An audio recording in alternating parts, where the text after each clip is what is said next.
Fala, meus amigos, bem-vindo aí ao canal Reação Rubro-Negra. Meu nome é Paulinho Filho e no vídeo de hoje a gente vai dar uma olhada aqui num vídeo da ESPN Brasil.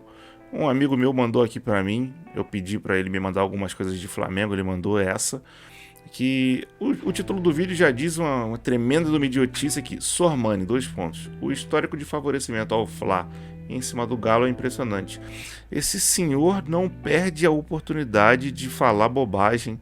Toda vez que tem a chance, ele realmente é impressionante. Vamos lá, vamos trocar de tela aqui e começar a ver esse negócio aí. Já vejo o Fábio Luciano, que é um ponto de coerência nessa mesa aí. E vamos lá, 3, 2, 1. O Flamengo ontem coletivamente foi muito forte. Então, os apoios, né, de marcação, os apoios no momento de criação, isso foram fundamentais para o Flamengo conseguir a sua classificação. E aí tem um mérito dos jogadores, lógico, que executam o que o treinador pede, que fizeram ontem com muito interesse, né? Então, assim, o primeiro jogo no Mineirão, o Flamengo não foi o mesmo Flamengo que esteve em campo no jogo de ontem. E aí isso passa muito pelo interesse dos jogadores, a gente falou muito sobre isso, a intensidade que o Flamengo colocou em campo ontem. E o Dorival tem muita participação. Dorival, e a gente sempre falou isso, desde a chegada dele. É um treinador que vai resgatar a confiança dos jogadores, é um treinador que vai entender aonde esses jogadores podem render mais, né? Onde eles podem oferecer mais para o Flamengo. E está conseguindo fazer muito bem isso. É um processo de evolução. Então, assim, o Flamengo tem oscilado um pouquinho ainda. Lógico que mexe em algumas peças, mas oscila. Então, faz um jogo regular, faz um jogo teoricamente abaixo do que se é esperado, faz jogos muito bons, mas ontem foi assim, algo que marca também essa trajetória do Dorival, né? O Maracanã ajudou demais, aí a gente pode falar um pouco sobre isso, né? A importância de cada um, o Gabigol, aquela declaração que o Gabigol deu após o jogo no Mineirão foi importantíssima, porque isso trouxe para o torcedor o entendimento da importância que ele teria também para o Flamengo conseguir essa classificação, aí na questão individual, né? Os 2 gols do Arrascaeta, enfim, o sistema defensivo funcionou também, mas ontem foi um Flamengo que coletivamente foi muito forte. E acho que assim, se a gente já tinha falado, né, sobre esse Flamengo contra o Tolima, da maneira que ele arruma o sistema de jogo, ainda com suas falhas. Ontem, Pedro, a gente viu um Flamengo que não se via há muito tempo. Eu não me lembro de um jogo tão bom do Flamengo em bastante tempo. Dani, boa tarde a você, aos companheiros. Boa tarde. Ao fã de esporte. Não achei ontem o melhor jogo da temporada. Eu achei ontem um jogo emblemático por você eliminar um Galo no Maracanã numa Copa do Brasil. Agora, o melhor jogo do ponto de vista tático, o jogo da semana passada é muito bom, Dani. O jogo da semana passada mas você achou muito que o Dorival, bom. o jogo de ontem foi o melhor? Mas o Flamengo tem tempos muito mais interessantes. Estou falando assim, e não é desmerecer não, é só porque, para a gente não ser levado pela emoção de que ganhou, tá tudo bom, melhor do ano, não. É um jogo muito interessante. O Flamengo competiu muito ontem. Para te falar da rotação, o Flamengo entrou para competir. O Flamengo entrou para disputar uma vaga e avançar na Copa do Brasil. O Galo não sabe por que entrou ainda. E acho que tem uma resposta do Turco que é muito emblemática, né? Ele fala, eu não queria que o jogo fosse assim. Eu queria que a gente tivesse a bola, eu queria que a gente fosse para cima. Então não é que o Galo se fechou, o Flamengo amassou, de fato. E está comprovado nas palavras dele, ele não tem por que mentir ali. A gente às vezes fica buscando muitas explicações, né? Mas onde será que estava o erro do Atlético? Onde será que, por que o Atlético não sei o quê? Por que o... Não. Do outro lado tinha o Flamengo. O Flamengo não deixou o Atlético jogar. O desenho do jogo ontem foi esse. O Flamengo entrou em campo e falou, eu vou me classificar. Desde aquela história lá de trás, de fazer o inferno e tudo mais, o Flamengo entrou no Maracanã, a festa vai ser minha. Porque o Flamengo sentiu muito a festa do Mineirão. Sim. O Flamengo sentiu a festa do Mineirão e a festa do Mineirão, em algum momento, o Gabriel fala isso na Zona Mista, na entrevista depois, a gente sentiu ali. Em algum momento aquilo ali mexeu com o rendimento do time em Minas. Então ele falou, a gente também vai mexer com o rendimento deles e com o nosso no Rio. Tem muito esse debate, né? Até que ponto aquela frase do Gabriel, ela vira a chavinha ali do jogo.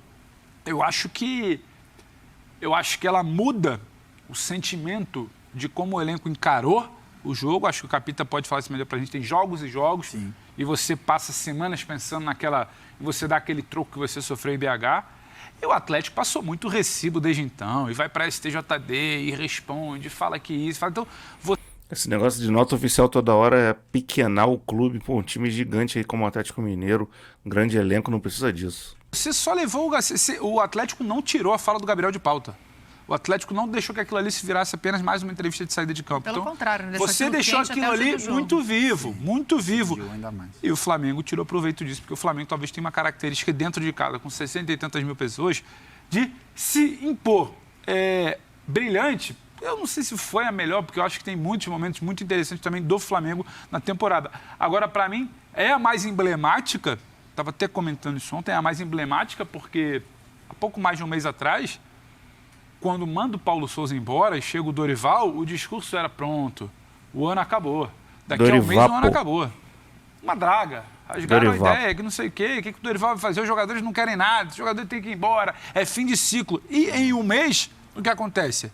Um Flamengo que tem algumas vitórias que não tinha antes, o Flamengo que está classificado na Libertadores, um Flamengo que está classificado na Copa do Brasil, um Flamengo que vai receber reforços importantíssimos e, mais que isso, não é algo aleatório, o Flamengo que começa a ter uma cara. Porque quando a gente fala do Tolima na semana passada e do jogo de ontem, você vê semelhanças. Ele tentou um sistema na semana passada, deu certo, o sistema foi repetido ontem, deu certo. E aí você pega pra frente, olha, onde o Everton vai entrar, onde o Vidal vai entrar. Não me interessa. O que interessa é que nesse momento tem um sistema. Quando eles entrarem, eu posso ter outro sistema e você ter mais de um sistema numa temporada como essa, uma disputa como é aqui na América do Sul, até para envolver a Libertadores, é muito bom, tem muita valia. Então, assim, acho que mais do que exatamente a gente se apegar com a melhor atuação em campo, para mim foi a mais emblemática. Foi a mais emblemática. Eu estava comentando ontem até com os rubro-negros aqui da redação.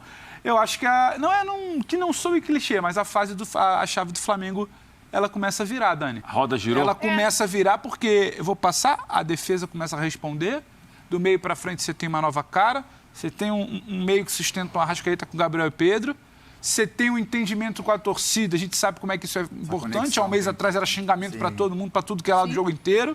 Ontem estava um negócio descomunal. Então, assim, é de ficar de olho muito aberto com esse novo Flamengo na temporada. Eu entendo o emblemático. Eu quero ouvir todos vocês, mas para dar boa tarde para o Facinca.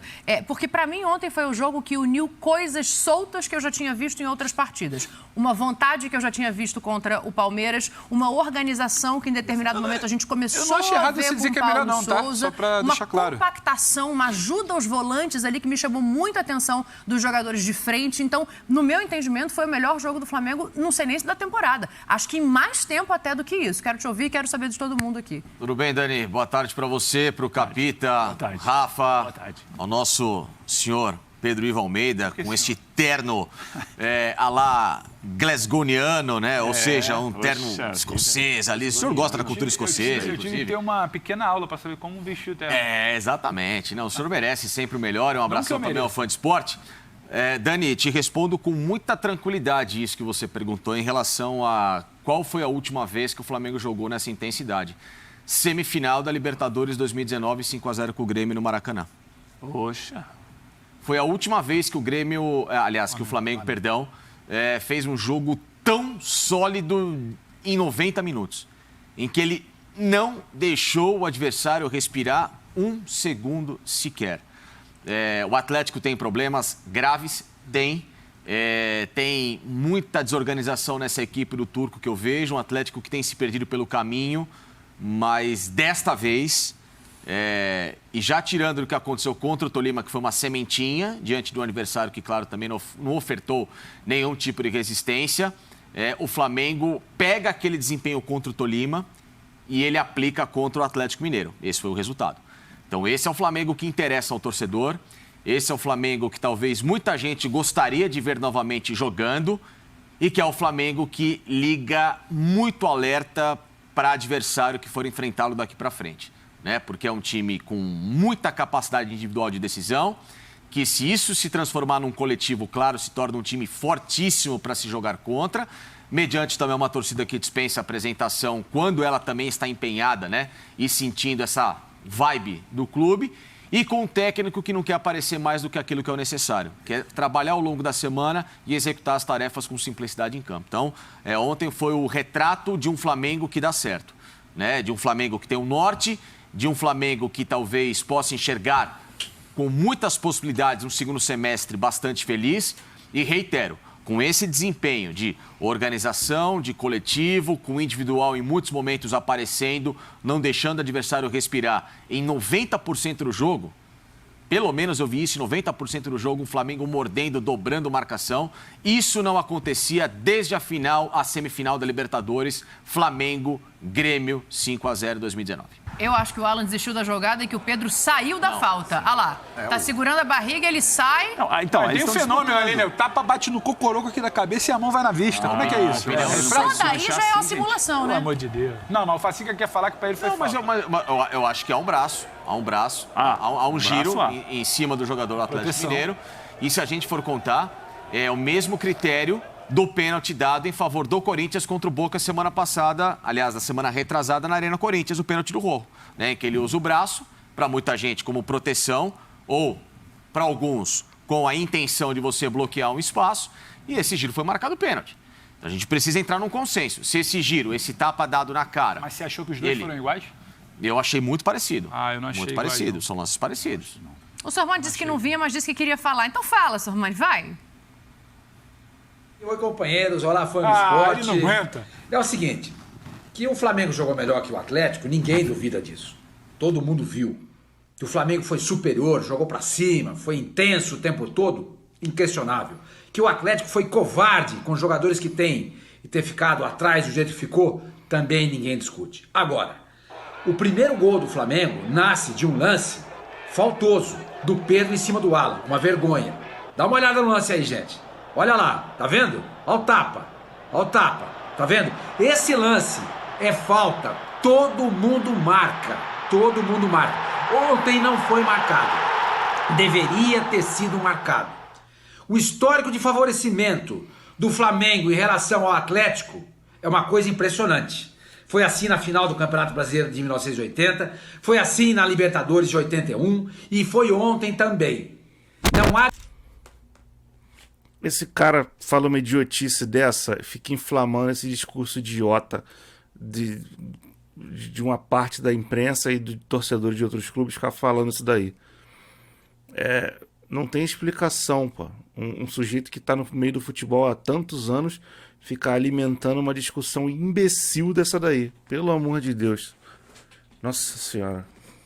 A decisão que eu me lembre que favoreça o Atlético em relação ao Flamengo. Ou se tem, uma ou outra do Flamengo tem muito mais. Não tem que favorecer ninguém, meu amigo. É o que tu não tá entendendo. Ninguém tem que ser favorecido. E não existe isso daí. Esse cara é um doente. Flamengo jogou melhor. Eu disse ontem aqui nesse programa. Vai passar o Flamengo. É melhor. Joga em casa, embalado pela torcida. Mas uma coisa é uma coisa, outra coisa é outra coisa. O primeiro gol do Flamengo nasce de uma falta vergonhosa que o Wilton Pereira Sampaio não marcou. Mas, meu amigo, o que tu não tá entendendo é que havia o VAR no jogo. Havia o VAR. Todo lance de gol que acontece, o VAR tem que checar. Saiu o gol, o VAR checa a origem da jogada, checa tudo. Se o gol foi legal, beleza. Os caras olharam aquilo ali por vários ângulos e não viram falta no lance. Todo lance de gol é checado no VAR. Se o árbitro der um cartão vermelho, é checado no VAR se o cartão procede ou não procede. Se foi o gol e teve impedimento, tem que checar se teve ou se não teve, como é que foi a linha, etc.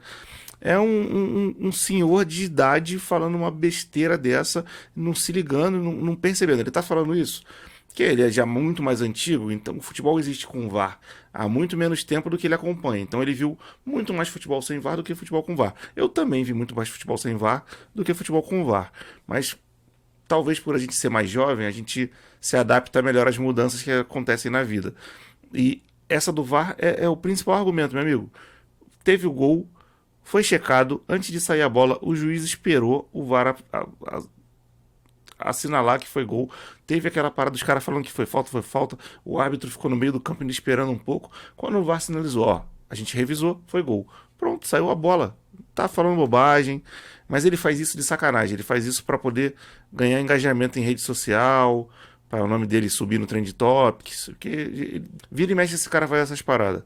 E repito, historicamente, a história do futebol mostra isso. Favorecimentos grandiosos ao Flamengo em detrimento do Atlético Mineiro. Bom, e aí o Hulk sai de campo concordando com o Sormani, né? Eu não posso falar nada que dizem ser chororô com os árbitros. Não é, velho. Eu joguei 90 minutos hoje e não sofri uma falta. Será que nenhuma foi? Não. É difícil. Não. Aí, capitão, só para o capitão fechar o assunto aqui, tem o Hulk reclamando que não teve falta contra ele. O Davi Luiz antecipou todas, meu primo. Você não sofreu uma falta. Pelo amor de Deus. E depois entrou o Fabrício Bruno, com você continua no bolso da rapaziada lá. Léo Pereira, Fabrício Bruno e Davi Luiz engoliram o Hulk de um jeito, o João Gomes também, e sem fazer falta. Tem o Sormani reclamando que aquilo foi falta na mão do Pedro. Eu quero te ouvir sobre esse lance, porque eu não consigo ver falta nenhuma aí. Né? Com todo o respeito ao Sormani, assim. E aí, falta vergonhosa, todo o respeito a você, Sormani. Quando fala isso, ele não respeitou, viu, Fábio? Quando começa com todo respeito ao Sormani. O Alan, ele tenta agarrar o Pedro, né? O Alan tenta fazer uma falta no Pedro. O Pedro é um jogador que tem uma força, né, física, é um jogador que também gosta desse contato, ele faz um giro ali. Então, é meio que quase impossível o árbitro marcar uma falta como essa. E é a minha visão, a minha opinião, né? Você vê que ele tá girando. O árbitro não vai marcar uma falta como essa que eles estão vendo, a gente não tá vendo porque eles tiram para não tomar flag. E eu também não botaria para não tomar flag, mas vocês podem ver os lances da partida. Esse é o lance do primeiro gol. O árbitro não marcaria uma falta dessa, e mesmo que tivesse... Não tem como. Foi gol na sequência do lance? O VAR volta todo o lance para poder revisar a origem da jogada. E se tivesse sido falta do Pedro, teria sido anulado o gol. Ele está sofrendo a falta e está tentando meio que sair disso para criar uma jogada de contra-ataque. Então, para mim, é algo que nem assim, não dá nem para a gente discutir, né, na minha opinião, se foi falta isso ou não. E com relação ao Hulk, é um jogador muito forte, é um jogador que gosta do combate. E aí, automaticamente, os jogadores que vão marcar também, né, buscam também esse contato com ele, mas eu não vi nenhum lance que possa trazer essa reclamação do Hulk, né, dentro de uma verdade, assim, alguma falta claríssima que não tenha sido marcada sobre ele. Foi um jogo físico muito forte, né, o Davi Luiz, o Léo Pereira procuraram marcar o Hulk com muita proximidade, não deixaram o Hulk criar nenhuma possibilidade de gol clara, mas eu acho que a do Hulk é uma reclamação vazia, e com relação a esse lance aí Para vocês, o Hulk sofreu alguma falta? Não, né? Eu também não vi aliás, nada o Hulk jogou. Essa que é a verdade. Ele foi muito bem marcado. Do jeito que ele fala, parece que ele buscou o jogo o tempo inteiro, a bola esteve com ele o tempo inteiro, ele foi um protagonista do jogo com a bola, coitado. não conseguiu jogar por uma sequência de faltas e o juiz não enxergou. E não foi isso. Bom, Sormani, como sempre, falando bobagem. Como eu já falei, o VAR revisou o lance antes de a bola sair de novo e não anulou o gol. Então, foi gol, pô. Não tem o que discutir. Não tem que avaliar, pô. Foi gol, simples assim. Não teve falta alguma no lance. E a gente vê um senhor de idade falando bobagem aí. Máximo respeito que eu tenho pelos senhores de idade. Mas no caso do Sormani, tá falando bobagem, passando vergonha na internet aí. E na televisão também, porque ele falou isso na televisão. Bom, deixa eu trocar de tela aqui. Deixa aí os comentários o que vocês acham disso que o Sormani falou, do resto do vídeo, se você acha que foi falta do Pedro no jogador do Atlético, se você acha que não foi falta, se foi lance normal. Eu acho que não foi, eu acho que o Sormani tá falando bobagem, passando vergonha. E é isso aí, se inscreva no canal, pelo amor de Deus, canal começando agora, conto com cada um de vocês que é rubro-negro aí pra gente poder conversar bastante sobre o Flamengo. E é isso, eu vou ficando por aqui, grande abraço pra todo mundo, fique todo mundo na paz e fui.